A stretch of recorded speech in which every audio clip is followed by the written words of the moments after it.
Hello అండి అందరికీ. ఎలా ఉన్నారు అందరూ? బాగున్నారా? నేనైతే చాలా బాగున్నా. అలాగే మీరందరూ కూడా బాగుండాలని మనస్ఫూర్తిగా కోరుకుంటున్నా. మన ఛానల్ని ఫస్ట్ టైం ఎవరైతే చూస్తున్నారో ప్లీజ్ వీడియో ఎండ్ వరకు చూసి నచ్చితే ఛానల్ని సబ్స్క్రైబ్ చేసుకోండి.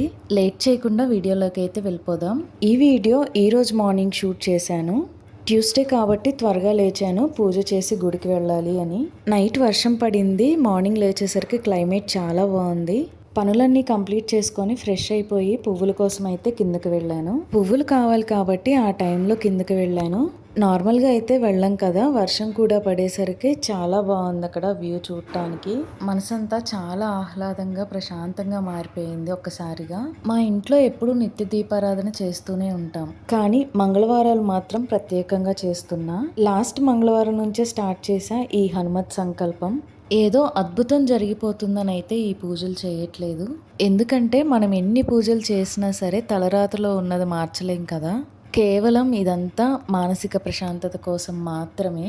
నాకు ఆంజనేయ స్వామి అంటే చాలా ఇష్టం కాబట్టి ప్రత్యేకంగా మంగళవారాలు చేస్తున్నా అన్నమాట. దీపారాధన అయిపోయిన తర్వాత హనుమాన్ చాలీసా అయితే చదువుతున్నా. చాలీసా చదవటం అయిపోయేసరికి మా వారు చేతన్ కూడా పూజ దగ్గరికి వచ్చేసారు. ఇంకా స్వామివారికి హారతి ఇచ్చేసి పూజ అయితే ప్రశాంతంగా ముగించుకున్నా.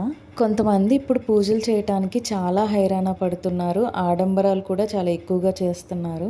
ప్రతి విషయానికి సంబంధించి ఎక్కువ లోతుగా ఏవేవో తెలుసుకొని ఏవేవో చేయాలి అనుకుంటున్నారు.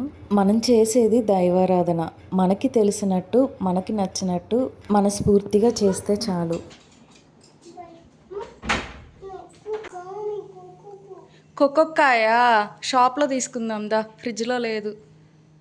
అదన్నమాట సంగతి. కొబ్బరికాయ తీసుకెళ్ళకపోతే హనుమాన్ ఊరుకుంటాడేమో కానీ మా చేతను ఊరుకునేలా లేడు. ఇందాక పూజ గురించి మాట్లాడుతున్నాం కదా, దాని గురించి కంటిన్యూ చేద్దాం.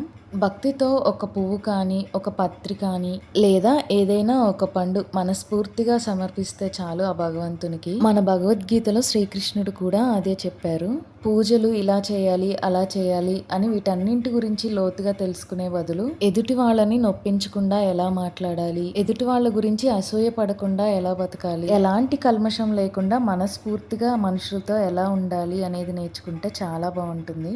మనకున్నంతలో తెలిసిన పద్ధతుల్లో పూజలు చేసుకుంటే చాలు. ఇక మేమైతే మాకు దగ్గరలో ఉన్న అభయాంజనేయ స్వామి గుడికైతే వచ్చేసాం. మేము ఈ మధ్య రెగ్యులర్గా ఈ గుడికే వస్తున్నాం. ముందుగా అయితే వినాయకుడిని, ఉమారామలింగేశ్వరుణ్ణి దర్శించుకొని హనుమంతుని దగ్గరికి అయితే వచ్చాం. దర్శనం చేసుకుంటుంటేనే ఏదో ఒక తెలియని ఆనందం ఉంటుంది. మీరు కూడా మాతో పాటు ఈ వీడియో ద్వారా దర్శించుకోండి.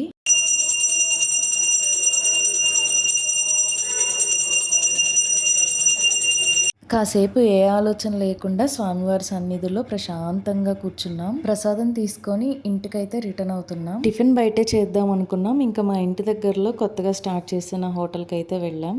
మా వారు టిఫిన్ తెచ్చేలోపు అయితే నేను చేతన్ కాస్త చిల్ అవుతున్నాం ఇక్కడ. మళ్ళీ ఇంటికి వెళ్తే ఇంత ప్రశాంతంగా కూర్చోటానికి కూడా ఉండదు. పని చాలా వెయిట్ చేస్తుంది మన కోసం. టిఫిన్స్ అయితే వచ్చేసాయి. సాంబార్ ఇడ్లీ అలాగే మైసూర్ బోండా తీసుకున్నాం. టిఫిన్ నిజంగా సూపర్ టేస్టీగా ఉంది. అసలు రీసెంట్గా ఓపెన్ చేశారు, ఈ రోజే ఫస్ట్ టైం వచ్చాం. అసలు చాలా బాగుంది టిఫిన్ అయితే. ఇంక ఇంటికి వెళ్ళి ఫస్ట్ టీ తాగేసి పనులు అయితే చేసుకోవాలి. ఇదండి మా డే వ్లాగ్ వీడియో ఎండ్ వరకు చూసిన వాళ్ళందరికీ thank you so much. Video నచ్చితే ప్లీజ్ లైక్ చేసి ఛానల్ని సబ్స్క్రైబ్ చేసి సపోర్ట్ చేయండి. ముందు ముందు మరిన్ని వీడియోస్ మీ అందరితో షేర్ చేసుకుంటాను. ఓకే, మరి నెక్స్ట్ వీడియోలో కలుద్దాం. Thanks for watching and bye.